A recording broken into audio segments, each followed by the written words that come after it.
لوگ یہ بھی کہتے ہیں کہ معاذ اللہ حلالہ عورتوں پہ ظلم ہے، اس پر سیریل بن رہے ہیں اور اس پر معاذ اللہ ایسی ایسی باتیں کہی جا رہی ہے۔ حلالے کے متعلق 90% بلکہ 95% مسلمانوں کو نہیں پتا، تو وہ لوگ جنہوں نے کلمہ ہی نہیں پڑھا ہے ان کو اس کے بارے میں کیا پتا؟ سب سے پہلا حلالہ رسول اللہ کے دور میں ہوا، اور اس کی اصل شکل یہ تھی کہ ایک صحابی کی بہن کو ایک شخص نے طلاق دیا، پھر اس کے بعد طلاق دینے کے بعد پھر انہوں نے عدت گزار کر اپنی مرضی سے ہمیشہ رہنے کے لیے دوسرے شخص سے نکاح کیا۔ ہوتا بھی یہی ہے، اگر کوئی عورت بیوہ ہو جائے یا اس کو کوئی طلاق دے دے اور وہ جوان ہے، اس کو ضرورت ہے، تو اسلام کیا کہتا ہے کہ عدت گزار کر کے وہ دوسری جگہ نکاح کر لے۔ لیکن دوسری جگہ جب عورت نکاح کرتی ہے تو وہ اپنی پسند کے مطابق، جیسے اس نے پہلی مرتبہ اپنی مرضی سے کیا تھا، ہمیشہ رہنے کے لیے کیا تھا، ایک رات کے لیے نہیں، 2 رات کے لیے نہیں، کسی کے پریشر کی بنیاد پہ نہیں۔ پریشر باپ کا بھی ہو تو عورت نکاح نہیں، اگر نہ کرنا چاہے تو نہیں کر سکتی۔ اللہ اکبر۔ ایک عورت بالغ ہونے کے بعد اسلام نے اس کو حق دیا ہے کہ کوئی اس پہ پریشر نہیں کر سکتا۔ تو میری بہنوں، وہ صحابیہ نے اپنی مرضی سے ہمیشہ رہنے کے لیے کسی اور آدمی کے ساتھ نکاح کیا، پھر اس کے بعد وہاں ان کا معاملہ نہ جم سکا، حالانکہ وہ ہمیشہ رہنا چاہتی تھی، اور پھر اس کے بعد انہوں نے اسی لیے نکاح کیا تھا، پھر انہوں نے بھی طلاق دے دیا۔ اب پہلے شوہر کو احساس ہوا کہ میں نے طلاق دیا، اس کے بعد انہوں نے دوسری جگہ نکاح کیا، تو پھر اب میں چاہتا ہوں کہ اس طرح سے ویران زندگی نہ گزاریں، میں ان کو اپنا لوں، ان کے ساتھ نکاح کر لوں تاکہ یہ اپنی زندگی خوشی کے ساتھ جی سکے۔ تو پھر انہوں نے نکاح کا پیغام دیا۔ تو ایک صحابی تھے، ان کو غیرت آئی کہ جس شخص نے پہلی مرتبہ میری بہن کو طلاق دے کر کے گھر سے نکالا، اب دوبارہ وہ جو ہے اب میری بہن کا ہاتھ مانگتے ہیں، حالانکہ اس کا رشتہ کہیں اور ہو چکا تھا، پھر وہاں سے بھی طلاق ہو چکا تھا، اب دوبارہ میں نکاح ہونے نہیں دوں گا۔ تو اللہ کے حبیب علیہ السلام نے ان کی اس غیرت کو پسند نہیں فرمایا اور فرمایا جس چیز کو اللہ نے حلال کیا ہے اب تم اس کو کیوں منع کرتے ہو؟ جب دوسرے شوہر کے ساتھ اس کا نکاح ہو گیا اور اس نے بھی کسی وجہ سے طلاق دے دیا تو وہ پہلے شوہر کے لیے حلال ہو گئی۔ مطلب کیا؟ اسلام میں جو اصل حلالے کا تصور ہے وہ تو یہی ہے نا کہ ایک عورت پہلے شوہر سے طلاق پا کر دوسرے شوہر سے جب نکاح کرے، اپنی مرضی سے کرے، اپنی پسند سے کرے، ہمیشہ رہنے کے لیے کرے، اب پھر وہاں اس کا نہ جم سکے، کوئی حادثہ ہو جائے، کوئی معاملہ ہو جائے یا اس کا انتقال ہو جائے، اب اس کے بعد اس کو وہاں سے طلاق مل جائے یا اس کا شوہر وفات پا جائے، تب پہلے شوہر کے لیے وہ حلال ہو جاتی ہے۔ اصل تصور تو یہی ہے، لیکن اللہ اکبر کتنا گھما پھرا کر کے پیش کیا جاتا ہے۔ میرے آقا صلی اللہ علیہ وآلہ وسلم کی کنیزوں، اب اس میں قصور کس کا ہے؟ قصور ہمارا ہے کہ ہم نے اسلام کی تعلیم کو حاصل نہیں کیا۔ اسی طرح سے آج کل حجاب کا معاملہ بھی بڑے زوروں پر چل رہا ہے۔ ہم کسی کے بارے میں کوئی گفتگو کرنے کی بجائے تھوڑی سی بات اس بارے میں کرنا چاہتے ہیں۔ حجاب کا مطلب لوگ کیا سمجھتے ہیں؟ ظلم ہے، دم گھٹنا ہے اور عورتوں کو قید کر کے رکھنا ہے۔ آپ سے پوچھنا چاہتا ہوں میری بہنوں، اگر حجاب میں یا پردے میں کوئی چیز کو رکھنا یہ ظلم ہے تو میں آپ سے پوچھتا ہوں ذرا یہ بتاؤ، آپ دودھ کو چھپا کر کے کیوں رکھتی ہو بلیوں سے؟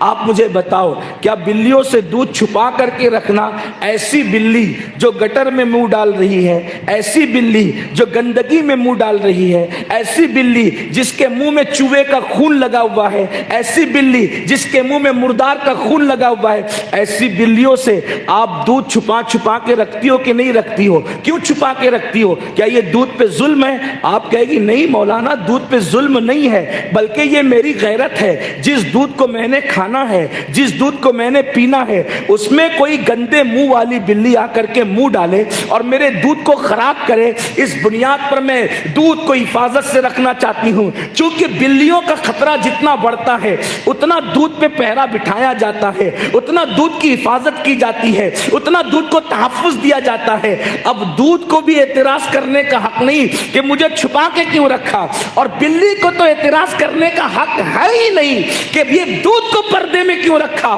اس لیے کہ جب بلی میاؤ میاؤ کر کے یہ کہے گی کہ اس کو پردے میں کیوں رکھا، اس وقت یہ دانشور کوئی جواب دے گا کہ نادان، تیرے وہ ناپاک گندے منہ میں جو خون لگا ہوا ہے اور جو تیری نیت غلط ہے، اس سے بچانے کے لیے اس دودھ کو چھپا کر کے پردے میں رکھا گیا ہے تاکہ اس کی حفاظت کی جائے۔ واللہ لوگوں کے نزدیک غذاؤں کی اور دودھ کی جتنی اہمیت ہے، اس سے زیادہ مسلمانوں کے نزدیک ہماری بیٹیوں کی اہمیت ہے، اس لیے کہ بیٹی ہمارے یہاں سیدہ فاطمہ کی حیثیت رکھتی ہے، بیٹی ہمارے یہاں سیدہ زینب کی حیثیت رکھتی ہے، بیٹی ہمارے یہاں بنت صدیق سیدہ عائشہ کی حیثیت رکھتی ہے، ہمارے یہاں بیٹی بنت فاروق حضرت حفصہ کی حیثیت رکھتی ہے۔ میرے پیارے آقا صلی اللہ علیہ وسلم کی کنیزوں، یاد رکھو مکھیوں سے کھانا اس لیے چھپایا جاتا ہے تاکہ ان کے پیروں کی گندگی ہمارے کھانے کے اندر جراثیم پیدا نہ کر سکے، دودھ کو اس لیے محفوظ رکھا جاتا ہے تاکہ بلی کے منہ کی گندگی ہماری اس غذا کو خراب نہ کر سکے۔ اسی طرح ہمارے یہاں ہر عزت کی چیز کو چھپایا جاتا ہے، حجاب میں رکھا جاتا ہے، پردے میں رکھا جاتا ہے۔ حجاب ظلم کی بنیاد پہ نہیں ہوتا، حجاب عزت کی بنیاد پہ ہوتا ہے، حجاب جو وہ رسپیکٹ کی بنیاد پہ ہوتا ہے۔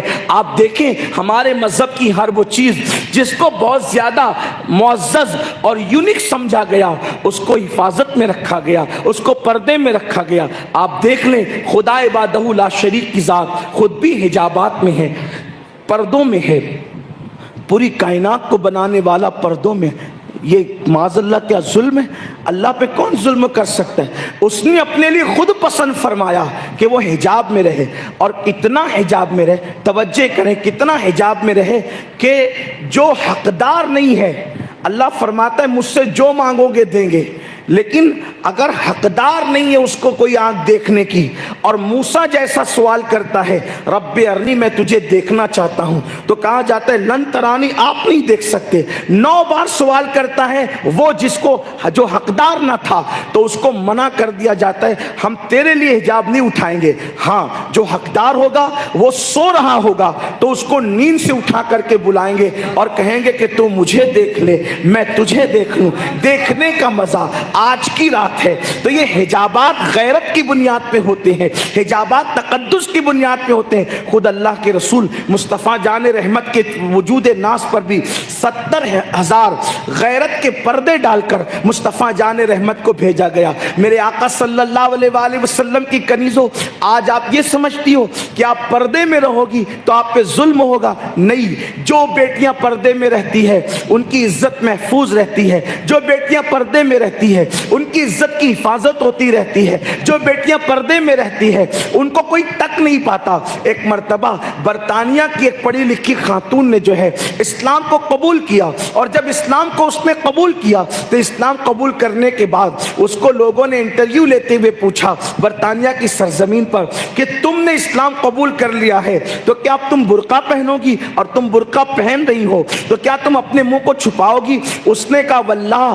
جب سے میں نے برقع پہننا شروع کیا ہے میں اپنے آپ کو محفوظ محسوس کر رہی ہوں، اس لیے کہ جب میں بغیر برقعے کے گھر سے نکلا کرتی تھی تو ہر انسان مجھے ایسے دیکھتا تھا جیسے گوشت کے لوتھڑے کو بھوکا للچائی ہوئی نظر سے دیکھتا ہے، لیکن جب سے میں نے برقع پہننا حجاب لینا شروع کیا ہے لوگوں کی نظروں سے میں محفوظ ہو گئی ہوں۔ آج لوگ ریپ پر کنٹرول کرنا چاہتے ہیں، زنا پہ کنٹرول کرنا چاہتے ہیں۔ میں پوچھنا چاہتا ہوں میرے آقا صلی اللہ علیہ وآلہ وسلم کی کنیزوں، جب تک کہ عورتیں حجاب کی سختی کے ساتھ پابند رہی ریپ کے اتنے کیس کبھی نظر نہیں آتے تھے۔